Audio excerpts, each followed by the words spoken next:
पहिल्या टप्प्याचं मतदान पार पडलेलं आहे। पुन्हा एकदा जोरदार प्रचाराचा दिग्गजांचा धडाका सुरू झालेला आहे। अशातच संभाजीनगरमध्ये मात्र महायुतीच्या लोकसभा उमेदवाराची अजूनही घोषणा झालेली नाहीये।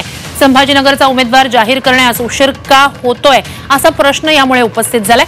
संदीपान भुमरेंच्या नावाला भाजपचा विरोध आहे का असाही प्रश्न या निमित्तानं उपस्थित होत झालेला आहे। तर मोदींच्या आज मराठवाड्यात 2 सभा आहेत, तरी संभाजीनगरचा मात्र उमेदवाराचा तिढा काही सुटला नाहीये।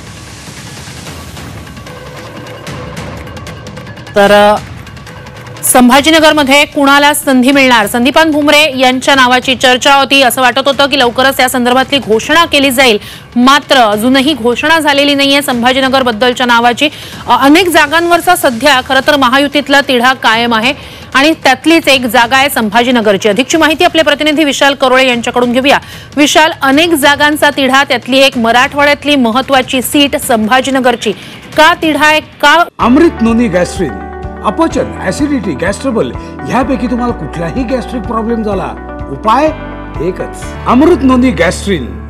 उमेदवारी घोषित होत नाहीये, काय नेमकं तिथली चर्चा? अगदी खरं श्रुती, गेल्या कित्येक दिवसांपासून प्रयत्न सुरू आहे महायुतीच्या जागेचा हा तिढा सोडवण्याचा, मात्र हा सुटता सुटेना असं चित्र आहे। महत्वाचं म्हणजे आज मराठवाड्यात पंतप्रधान नरेंद्र मोदी यांच्या 2 सभा आहे, मात्र अजूनही संभाजीनगरचा उमेदवार सुद्धा अंतिम होऊ शकला। खरं तर पहिले जे भांडण होतं ते ही जागा भाजपला सुटणार की शिवसेनेला अशा पद्धतीचं होतं।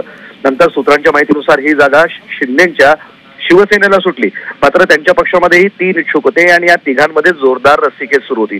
अखेर तिकीट कुणाला द्यावं याचा निर्णय मुख्यमंत्री एकनाथ शिंदे अजून घेऊ शकले नाहीये आणि त्यामुळं अजूनही हा तिढा सुटत नाहीये। तर दुसरीकडे आघाडीकडनं जोरदार प्रचार सुरू असल्याचं आपल्याला दिसतंय। श्रुती, नक्कीच अपडेट्स घेत राहणार आहोतच विशाल। तुमच्याकडून तुर्तास धन्यवाद तुम्ही दिलेल्या संपूर्ण माहितीसाठी।